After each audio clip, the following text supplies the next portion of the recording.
اگر آپ گھر میں آئیں اور کمرے میں جا کے دیکھیں اور وہاں بہت مٹی پڑی ہوئی ہو آپ کے ٹیبل جو شیشے کا تھا اس کے اوپر، تو آپ فوراً ایک اندازہ لگا لیتے ہیں اوہو کوئی کھڑکی کھلی رہی، آندھی آئی ہوگی اور وہاں سے مٹی ساری کمرے میں آ گئی، تو آپ کھڑکی بند کرتے ہیں۔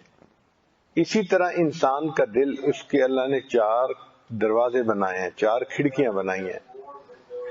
نور بھی وہیں سے آ سکتا ہے اور ظلمت بھی وہیں سے آ سکتی ہے۔ وہ 4 دروازے بڑے غور سے سمجھنے کے قابل ہیں۔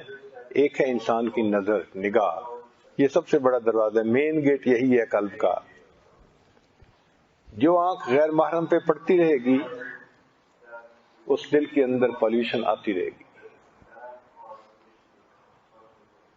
پھر دوسرا ہے انسان کے کان۔ کان میں اگر خلاف شرع باتیں آتی رہیں گی، موسیقی سنتا رہے گا تو وہاں سے بھی ظلمت آتی رہے گی۔ تیسرا ہے انسان کی زبان۔ زبان پہ اگر فسق و فجور کی باتیں رہیں گی تو اس کا اثر دل پر پڑے گا۔ اور چوتھا ہے انسان کا دماغ، سوچ۔ جیسے خیالات رہیں گے ان خیالات کا اثر انسان کے دل پر ہوتا ہے۔ مردوں میں عام طور پر پالیوشن نگاہوں کے کنٹرول کی وجہ سے نہیں، یعنی زیادہ جاتی، اور عورتوں میں زیادہ پالیوشن دماغ کے راستے سے جاتی ہیں کہ ان کو پرانے گزرے ہوئے اوقات میں جو بھی ہوتے ہیں وہ اس کی سوچیں سوچتی ہیں، فینٹیسی، اور اس سے ان کے دلوں میں ظلمت جاتی ہے اور اس کو وہ گناہ بھی نہیں سمجھتی۔ تو ان 4 دروازوں کو بند کرنا پڑے گا۔ اسی کو مولانا روم رحمۃ اللہ نے فرمایا،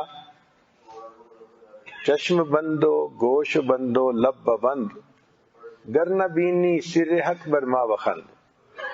اگر تو حق کا راز نہ پائے تو میرے اوپر ہنسی کرنا، ان 3 چیزوں کو بند کر لے۔ تو ہمیں ان دروازوں کو بند کرنا پڑے گا تاکہ دل میں پالیوشن نہ جائے اور دل میں گناہوں کا اثر نہ ہو۔